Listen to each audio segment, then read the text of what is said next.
खबरों के अंदर की पूरी खबर, हर खबर की सटीक पड़ताल, आपका भरोसा हमारी जिम्मेदारी।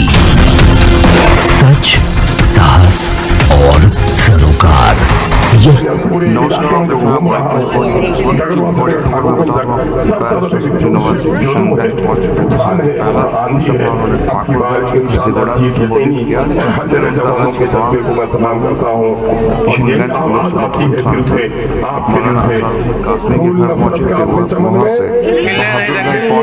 लोगों ने जोरदार ने अपने भाषण में लगातार एनडीए एंड अलायंस को बोलते नजर आए। उन्होंने कहा कि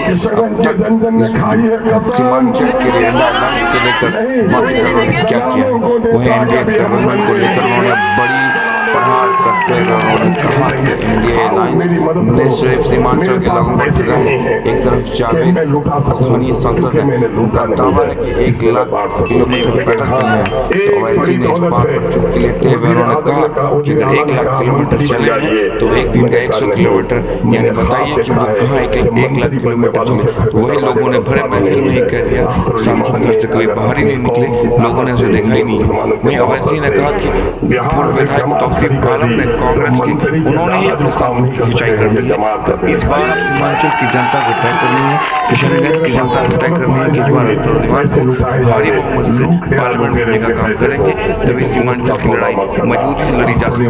ओवैसी ने इशारों में कई बातें कह दी। आइए इस बात को देखिए पूरी स्पीच में क्या कहा उन्होंने। खतरा है अपने कौम के मुस्तकबिल के लिए, उसको बढ़ाने के लिए अख्तरुल-ईमान तैयार है। आपकी मोहब्बत, आपकी दुआएं बरकरार रही तो अख्तरुल-ईमान आपके नाम को आज तक बदनाम होने नहीं दिया है। अख्तरुल-ईमान नहीं वक्त नहीं है असल। अच्छा, मेरी बेहतरीन माँ बहनों और बेटियों, आपकी खबर तो मैंने देखा भी नहीं था तूफान में। मैं आपसे दुआ करता हूँ, आपने बड़ी इज्जत दी है। एक मरतबा 26 अप्रैल को फिर से नफल के रोजे रख लेना। ये नफल के रोजे उन दूध पीते मासूम बच्चों को जिनको आग में फेंका गया है, उनको सामने में रखना और पतंग के निशान पर जो चौथे नंबर पर है उस पर वोट डालना, ताकि पूरी फिजा बोले पतंग पतंग पतंग पतंग और दलालों का जीना हो जाए इनकलाब इनकलाब।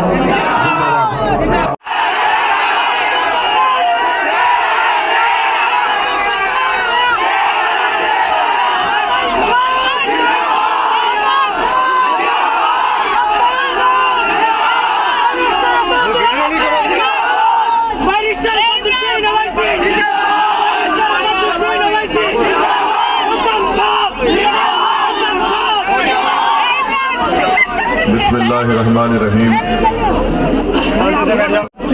सदर बिहार प्रदेश वो उम्मीदवार किशनगंज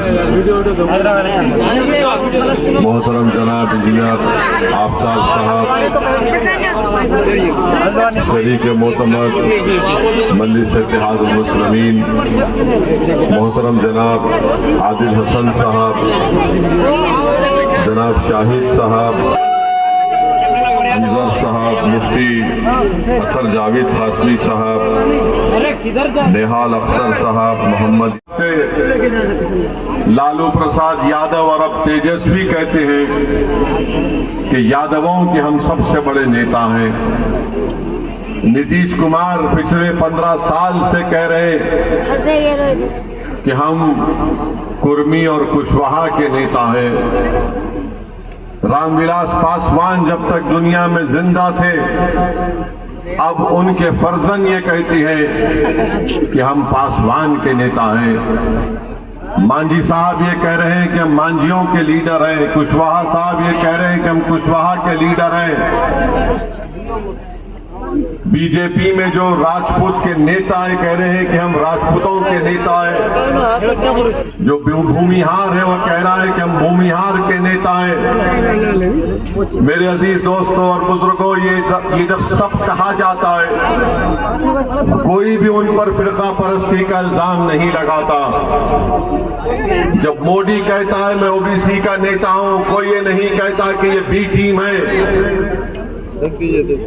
जब लालू से लेकर तेजस्वी यादव ये कहते हैं कि हम यादवों के नेता हैं, तो कोई उनको बी टीम नहीं कहता और कटवा नहीं कहता।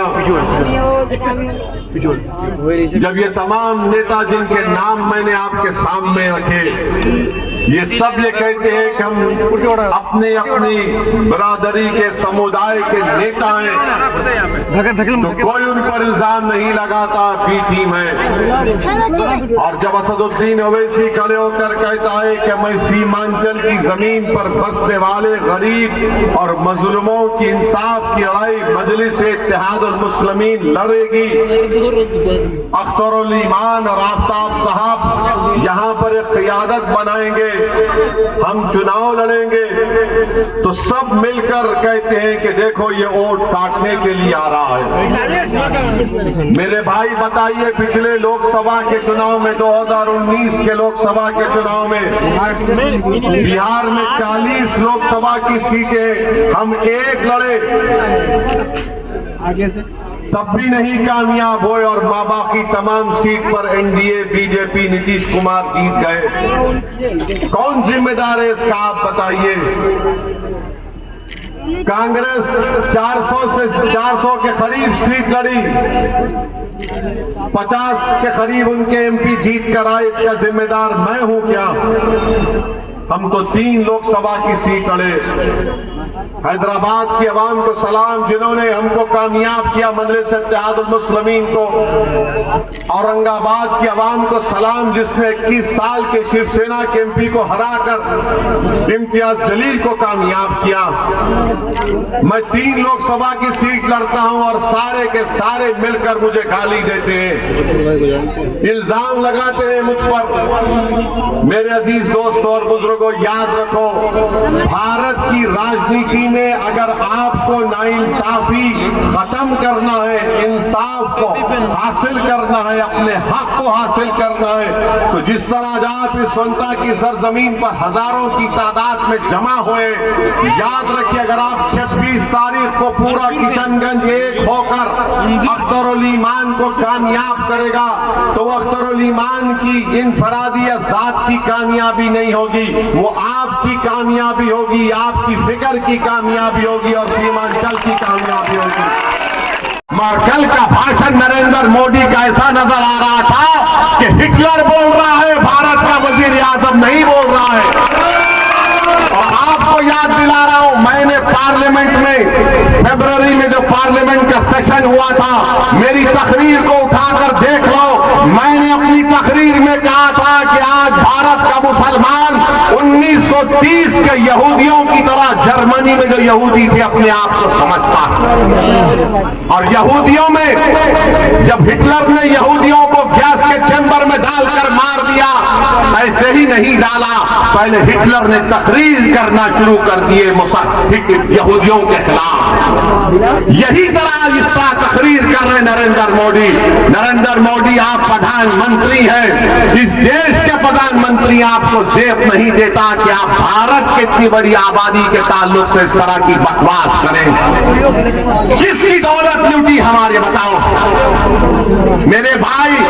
हकीकत बता रहा हूं तुमको, भारत के मुसलमानों की सुनो, जिसको अंग्रेजी में एक लफ्ज है इंटरजेनरेशनल मोबिलिटी कहते हैं। अगर मेरा दादा 100 रुपये कमा रहा था तो उसका पोता 110 रुपये कमाना चाहिए।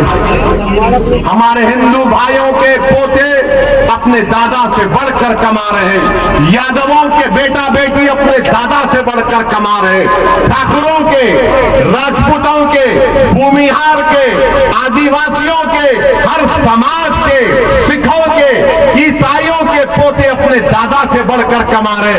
अगर कोई अपने दादा से कम पैसे कमा रहा है तो मुसलमान है। और नरेंद्र मोदी बोल मंगलसूत्र लूटकर मुसलमानों को दिया जाएगा, हम घुसपैठी हैं। मोदी जी, सिखा नहीं तुमने 6 दिसंबर से कुछ, मगर बदनाम किया जा रहा। और याद रखो, नरेंद्र मोदी जानते हैं सियासत को, इसीलिए बोल रहे।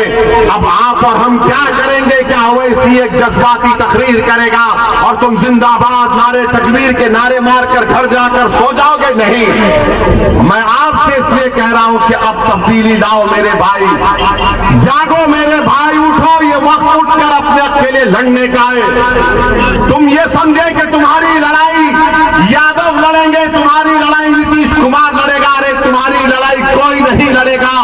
तुमसे सिर्फ वोट किया और सत्ता में आ गए, अगर घर किसका जला तो मेरा जला, बेटा किसी का मरा तो मेरा बेटा मरा, किसी की बेटी की अस्मत टूटी गई तो मेरी बेटी की अस्मत टूटी गई, किसी इबादतगाह को तोड़ा गया तो मेरी इबादतगाह को तोड़ा गया, अरे मुझे बेबस कर दिया गया, ये तो अपने इक़्तिदार के महलों में आराम से सो रहे। बताओ तुमने क्या हासिल किया, तुमने क्या हासिल किया? सोचो मेरी इस बात को।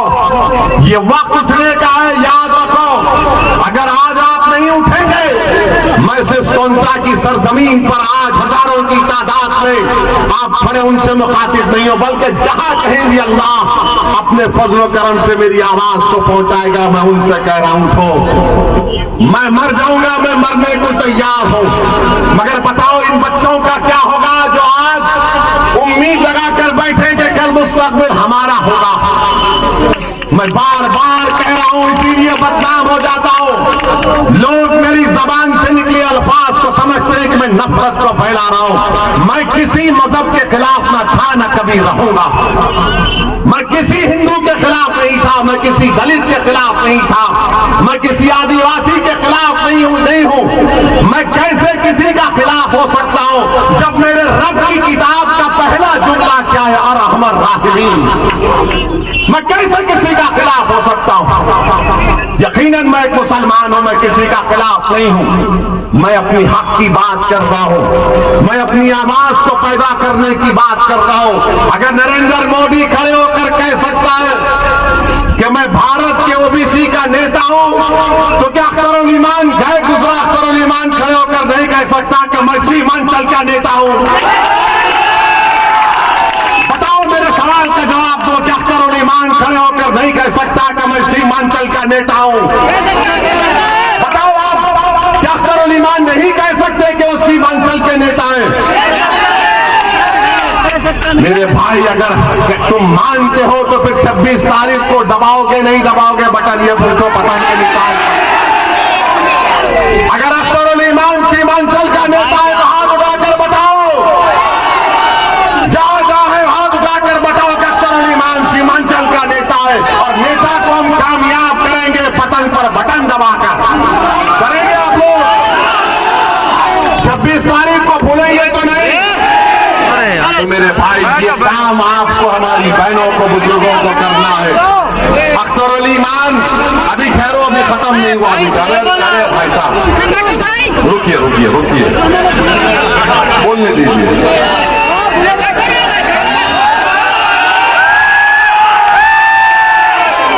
हम आपको ये बता रहे हैं, इसलिए बता रहे हैं कि याद रखिए। एक मिनट, हम आपको इसलिए बता रहे हैं कि भारत की पार्लियामेंट में मैं इम्तियाज जलील, 2 लोग रह गए मेरे भाई। मैं आपके सामने हाथ फैलाकर अपने लिए नहीं, इन गरीब मजलूम अकलियतों के लिए भीख मांग रहा हूं, जो सीमांचल के भी हैं और पूरे भारत के हैं। मेरे भाई, हम एक और को कामयाब कर दो, हम 3 मिलकर जाएंगे। हम तीनों को, अख्तरुल ईमान को, इम्तियाज जलील को, नसरुद्दीन ओवैसी को कामयाब कर दो मेरे भाई। मेरी इज्जतदार माँ बहनों, तुम्हारी लड़ाई लड़ने के लिए जाएंगे, तुम्हारे बच्चों के रोशन मुस्तकबिल के लिए सीमांचल के हिसाब से ये लड़ाई लड़ना चाहते हैं। मुझ पर कई मर्तबा हमला हो गया, मैं मरने को तैयार हूं, मगर मेरी जिंदगी का एक मकसद है कि जब मैं अपने रब के पास चला जाऊंगा तो मेरी आंख जब बंद हो जाएगी, मैं चाहता हूं कि तुम्हारी सरजमीन पर तुम्हारी एक क़यादत बने, तुम्हारी लीडरशिप बने। आप रुक जाइए भाई। जिंदाबाद, सीमांचल की सरजमीन जिंदाबाद, हमारा इतिहास जिंदाबाद, हमारा इतिहास जिंदाबाद। अस्सलाम वालेकुम व रहमतुल्लाहि व बरकातहू।